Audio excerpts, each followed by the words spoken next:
So once you select the make and model, then you can go ahead and go to manual select. If you go to automatic, it'll scan all the systems. In this case, we do want to know what codes are stored in the transmission control unit. So we'll go manual select and then select transmission here. You can read the DTCs. DTC stands for diagnostic trouble code. And then here you can see how many codes we have. We have 3. There's the code up there. Here's a description.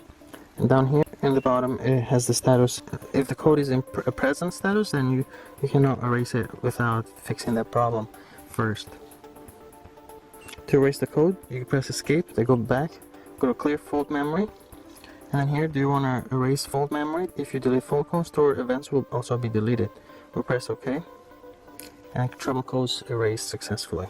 You can also stream some data from the transmission control module.